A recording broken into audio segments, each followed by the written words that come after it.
Olá a todos e a todas, bem-vindos a mais um Saco de Gatos, em que hoje a gente vai gravar um livro interessantíssimo, que ficou com uma capa lindíssima, e eu gosto muito de estudos antigos, e esse foi feito pelo professor João Batista Ribeiro Santos, que é o livro A Difusão Iconográfica da Religião. Então, vou chamar o João assim que acabar as vinhetas. Bem-vindo, João, vamos conversar sobre religião e história antiga.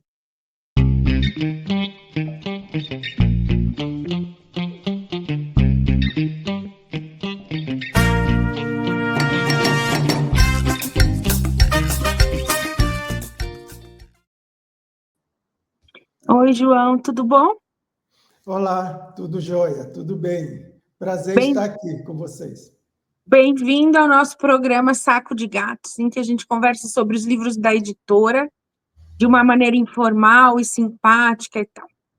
Que bom estar com você conversando com esse tema, que é um tema complexo, porém interessantíssimo. Eu acho que é um livro muito bacana e temos a capa aqui do lado. E importante para os estudos de história antiga, que são estudos mais complexos e difíceis, mas que são eu acho pessoalmente muito interessantes. Então, primeiro eu queria te perguntar como surgiu esse livro.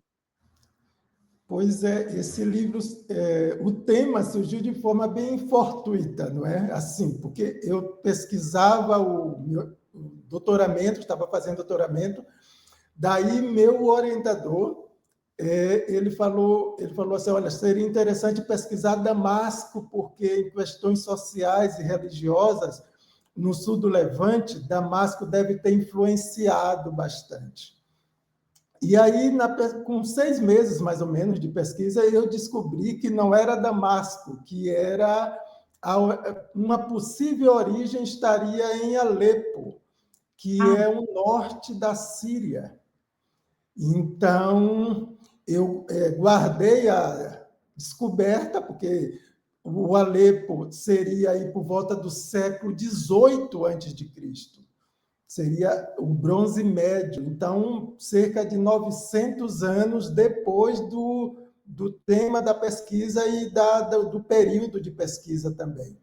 E aí, depois do doutoramento, eu fui fazer pós-doutorado com o professor Ivan Esperança Rocha, na Unesp, e então eu coloquei em prática a minha pequena descoberta acerca de Alepo. E aí desenvolvi por um ano o pós-doutoramento e depois continuei a pesquisa por mais cerca de 3 anos, que veio dar no livro.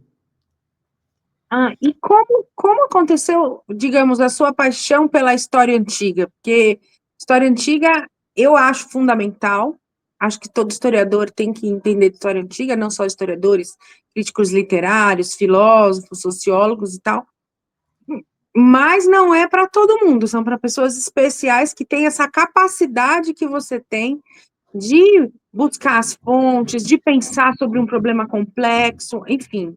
Conte para nós. Eu sempre gostei de história, não é? Então, e por volta aí dos anos 90, final dos 80, início dos 90, eu resolvi estudar línguas antigas, ou línguas clássicas. Então, eu estudei hebraico, aramaico, acabei dando aula de hebraico por Viu bastante como não tempo. é para todo mundo? São só para as pessoas especiais. Pois é, depois acabei dando aula de hebraico por uns 12 anos. E as línguas, o acádio também, comecei a pesquisar. Bom, descobri uma coisa que eu penso ser assim um pouco diferente no Brasil, de países europeus e do próprio Estados Unidos, que é a questão da história antiga em si, o estudo da história antiga na graduação. A maioria das universidades brasileiras não tem exatamente história antiga pré-clássica. A própria USP sempre falou de história antiga, mas a história antiga, nos estudos de graduação e até de pós-graduação, era uma história antiga ocidental, Grécia e Roma, que, na verdade, na Europa é chamado de estudos clássicos, né? Sim. Você não precisa estudar história para estudar Grécia e Roma. da antiguidade clássica. Então, como sempre foram poucos os professores, os pesquisadores de história antiga pré-clássica, Ciro Flammarion Cardoso, Emmanuel Buzon, agora tem bastante, né? Mas antes não tinha. Agora nós temos o Marcelo Rede, na USP, nossa amiga Kátia Poser, no Rio Grande do Sul, com bastante pesquisas, e os seus orientandos também, que têm produzido bastante. Mas mas você conhece todo mundo também, é uma turma pequena, você conhece todo mundo, é mais do que antes, mas ainda é uma turma que dá para comer uma pizza. E então, eu fui para a pré-clássica. Então, minha pesquisa é Idade do Bronze e Idade do Ferro. A pesquisa de mestrado e doutorado, Idade do Ferro, século X, século IX a.C., e a pesquisa de pós-doutorado, que é a pesquisa do livro, é Proto-Babilônico, História do Bronze Médio. Que, de alguma maneira, se aproxima da arqueologia, não é mesmo? Isso mesmo. Precisamos estar sempre dialogando com a antropologia arqueológica e com a própria arqueologia histórica para essa pesquisa. E uma das coisas que eu acho mais maravilhosa na universidade é essa possibilidade e essa diversidade de escolha de temas de pesquisa. Então, você escolheu um tema complexo, difícil, mas que traz uma pesquisa muito atualizada em relação às pesquisas que têm se feito na Europa e nos Estados Unidos. Então, você conversa com seus pares, outros cientistas e historiadores, assim, muito bem no livro. Como você acha que isso, enfim, que isso acontece no dia a dia? Os pesquisadores e as pesquisadoras de história antiga pré-clássica, eles são muito abertos ao diálogo, né? E procura sempre estar em contato. Eu, por exemplo, estou escrevendo um capítulo de um livro que eu precisei de pesquisas atuais e pelo menos 3 ou 4 professores da Austrália, da Inglaterra, em que eu contatei, que eu enviei e-mail, eles me mandaram imediatamente as pesquisas dele.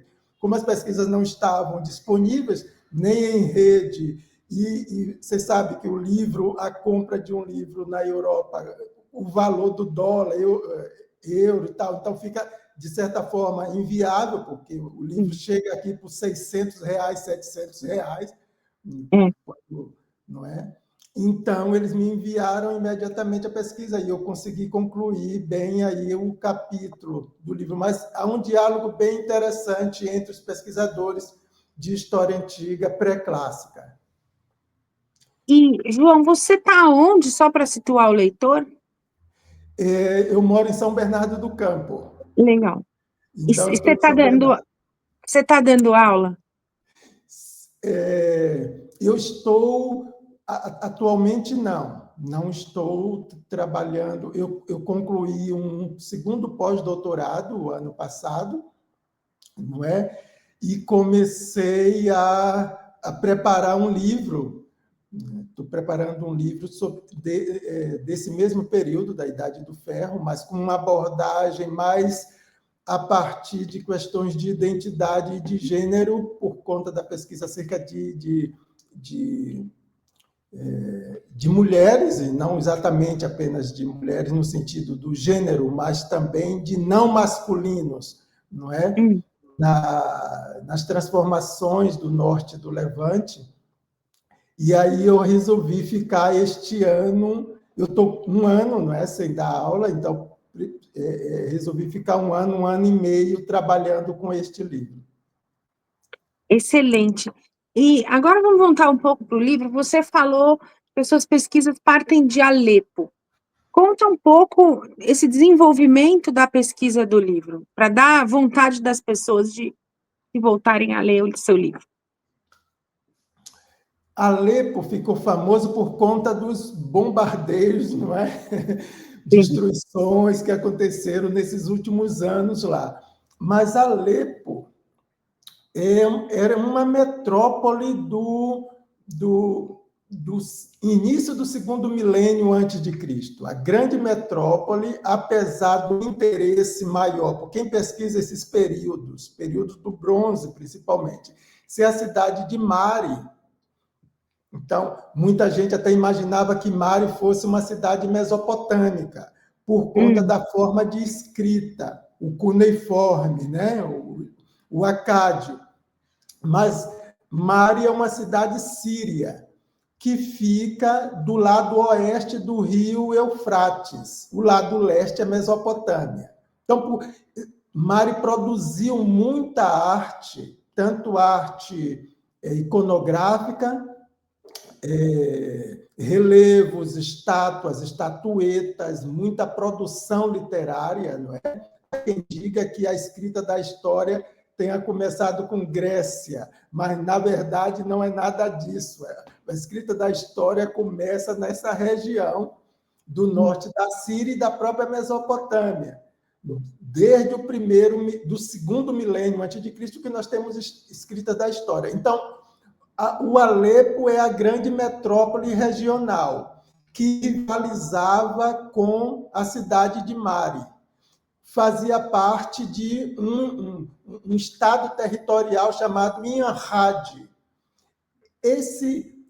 Todo esse território de grande desenvolvimento, tanto de cultura religiosa quanto de política, através de acordos políticos, de alianças políticas, só caiu com a ascensão de Hammurabi, por volta aí de 1760, mais ou menos, antes de Cristo. Então, com a ascensão de Hammurabi controlou a média Mesopotâmia, onde Mari está situado, e, consequentemente, subiu para a região do Eufrates, e aí ele se tornou o grande rei, e a Babilônia se tornou a grande entidade política, tanto que atualmente nós temos um período chamado de período proto-babilônico, que é o período da ascensão de Hammurabi. E o livro, ele fala dessa difusão iconográfica da religião nesse período, né? Como isso aconteceu, para a gente poder falar um pouco mais? O livro fala da difusão religiosa desse período, mas não apenas, porque é preciso pegar os contextos e a própria difusão ela acaba sendo prolongada por séculos posteriores. Claro. Mas a difusão é porque a divindade, apesar de que toda entidade política, toda cidade tem seu panteão ou sua divindade central, não é? A própria Assíria tem o Axu, que vai dar origem à palavra Assíria. O Mari tem uma divindade chamada Lin, que está no sufixo do nome dos reis locais, não é? Yarin-Lin. Esse Lin é uma divindade. Não é? Mas a grande divindade desse período é o Hadu, ou Haddad. Então, eu pesquisei a difusão iconográfica a partir dessa divindade, porque ela está na origem da religião estatal da região. Ai, que interessante. Nossa, é demais. E quais as dificuldades que você encontrou para realizar esse trabalho? Porque não foi fácil, percebe-se. Eu não tive dificuldade de localização das imagens, porque no período da pandemia de Covid-19, muitos museus disponibilizaram seu acervo online, não é?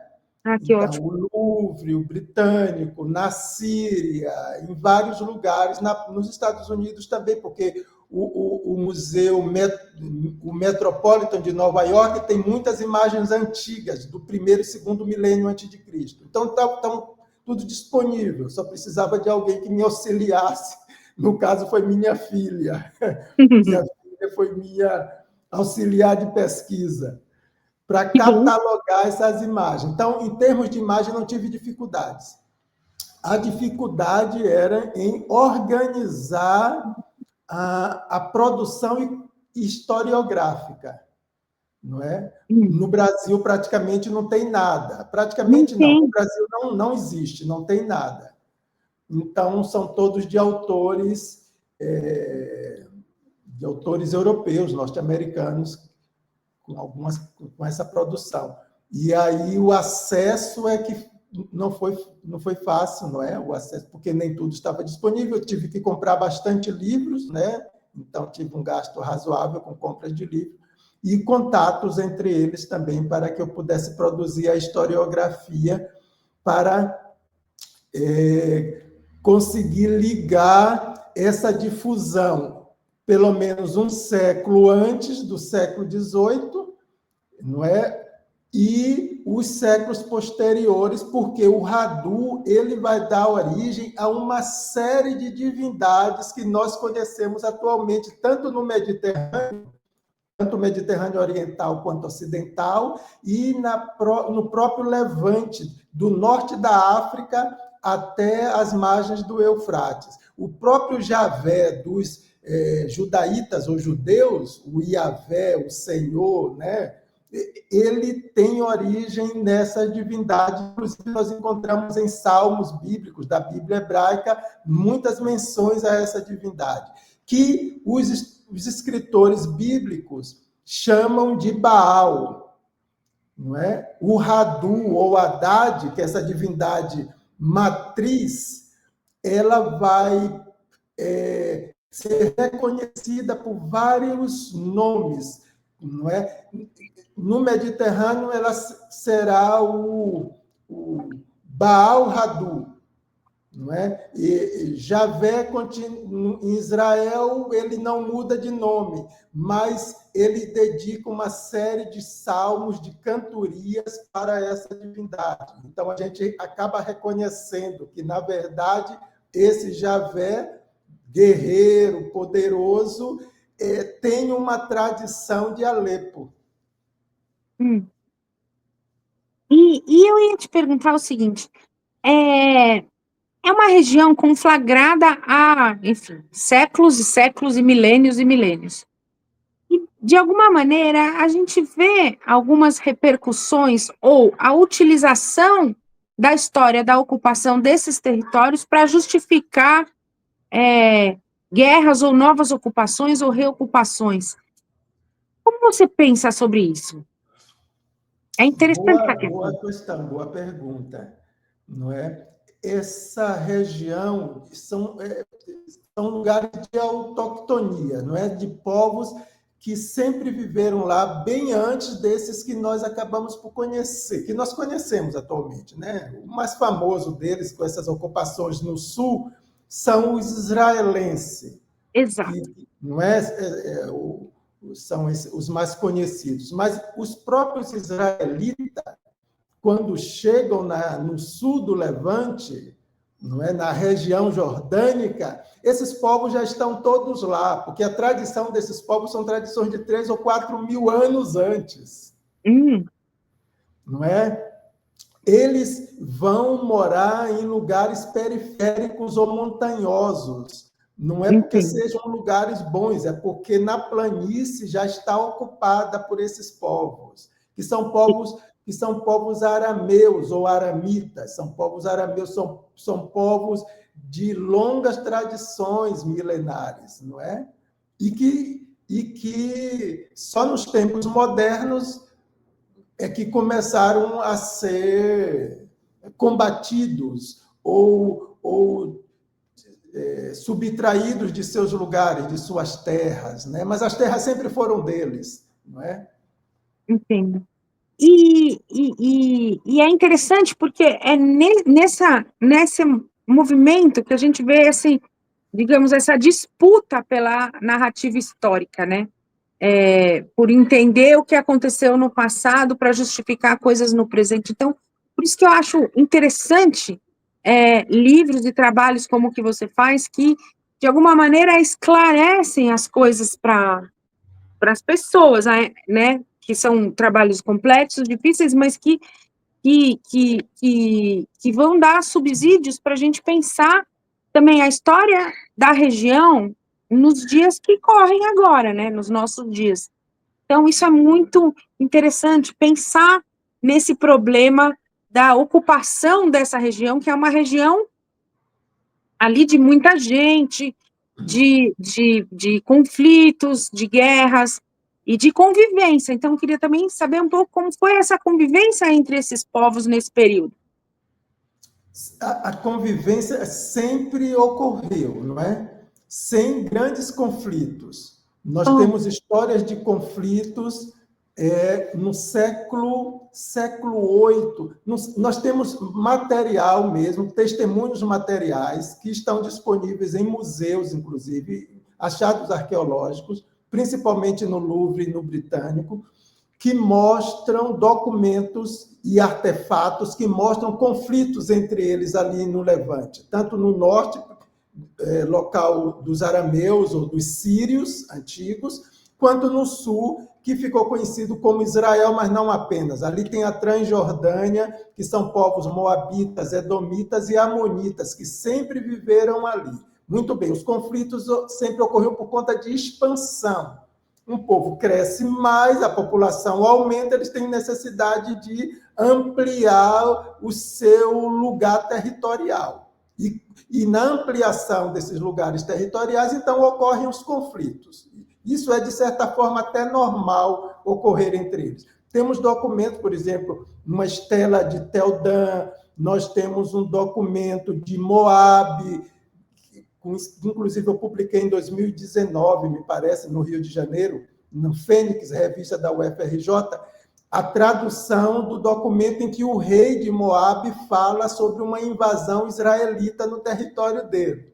Então, isso sempre aconteceu.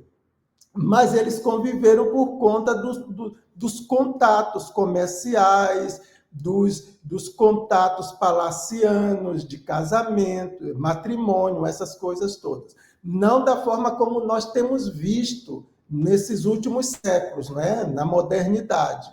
Né? Então, o comércio, os impérios que poderiam ocupar, por exemplo, o próprio Egito, desde o final do segundo milênio, a Assíria, que sai da Mesopotâmia a partir do século X a.C., essas ocupações, essas guerras, que são guerras de controle territorial e de comércio. Isso sempre ocorreu. Não era nenhum paraíso, não. Mas não era o caso que nós estamos vendo agora, século XX, XXI, lá no sul do Mediterrâneo, né? A região de Gaza. Inclusive, Gaza ela tem uma origem na segunda metade do segundo milênio, porque aquela região foram construídas cidades administrativas pelo Egito, da época de Ramsés II. E a partir do século XIII a.C., houve uma migração de povos que nós ficamos conhecendo como povos do mar, ou como filisteus, que saem do Egeu, da região egéia, e que vão acamparem, que vão se estabelecerem ali. São migrações de 2, 4, 5 anos, até eles chegarem ali. Então, aquelas terras são deles antes da existência de um Israel histórico. Não o Israel mítico, mas o Israel histórico. Claro. Quando eles chegam ali, aquele povo, esses grupos familiares, eles já encontram esses povos lá. Aí é tão interessante isso. E eu queria te fazer uma última pergunta, que eu acho uma pergunta que tem esse questionamento há muito tempo. A gente tem as evidências, né, da antiguidade na Europa como resultado de destaques de ações colonizadoras europeias em cima dos povos que eles dominavam. O que você acha disso, né? Por um lado, tem uma preservação, mas por outro, como pensar esse saque dos países colonizadores em cima de vestígios históricos? Totalmente legal, não é? É roubo, né? Você roubo. usou... É um saque. Você usou o termo correto. É um saque mesmo, né? Que, inclusive, os museus deles são grandes museus exatamente por conta desses saques que eles levavam, eles iam pesquisar com apoio governamental, a maioria, e levavam seus achados entre aspas, os seus objetos que eram escavados, levavam embora tudo. Bibliotecas imensas de escrita cuneiforme, eles levaram embora. Estatuetas que contam história de tradições, de relações, não é, político-cultural, levaram todos embora, não é? Então, você acha que isso tem que legal. voltar para os lugares de origem? Como fazer isso? Já há políticas e reivindicações, não é, de países do continente africano e também do antigo Oriente Próximo, ou do Oriente que nós conhecemos atualmente, não é? A própria Síria, não é, tem reivindicado a devolução dessas obras de arte, né? Tem sido devolvido uma ou outra, né, de forma muito tímida, uma outra peça, não é? Eles têm devolvido, mas se devolver todas as obras desses saques do Departamento de Antiguidade do Louvre, eles vão ter que acabar com o departamento. É complexo. Que é o segundo ou terceiro maior departamento do museu. Pois é. Só para a gente ter uma ideia, né, do problema que é isso. Que se tem a consciência do saque das ações colonizadoras, mas que, de alguma forma, isso é perpetuado pela manutenção desses departamentos e desses museus, né? Que é o saque do povo vitorioso sobre os derrotados. João, foi um prazer. Olha, essa conversa foi incrível. Eu achei que foi uma excelente entrevista. Adorei o que você contou para a gente. Acho que é um livro fundamental, né, e importante, e mostra o vigor também da ciência brasileira e o diálogo da ciência com outros cientistas que pesquisam também esse assunto difícil e cujas consequências, né, históricas, de narrativa histórica e tal, a gente vê até hoje. Então, muitíssimo obrigada. A gente tem um tempo curto de 30 minutos. É um orgulho ter seu livro na Alameda. Foi um dos livros que a gente gostou de fazer aqui internamente. E, ó, as portas estão abertas quando você quiser voltar. Estamos aqui na Alameda te esperando. Foi muito bom mesmo. O livro e a conversa. Prazer, viu? Uma alegria estar aí com vocês. E uma honra também ter o livro publicado pela Alameda. Olha, que bom que a gente se achou, que bom. Então, obrigado, e aí, ó, estou esperando o próximo livro aí, resultante das suas novas pesquisas. Você quer falar alguma coisa a mais para finalizar, para dar tchau para o pessoal? Não, eu queria só agradecer esse momento que passamos juntos. Estava querendo te conhecer, não é? Estamos aqui. Então, foi uma honra, uma alegria para mim. E falar com o pessoal, assim, quem se interessar por história antiga pré-clássica, e por questões não apenas religiosas, mas políticas também, o livro pode ser aí um momento de leitura agradável. Excelente. Um beijo para você e até a próxima. Qualquer dúvida, enfim, estamos por aqui e encaminhamos as dúvidas para o professor João Batista. Obrigado. Tchau. Obrigado.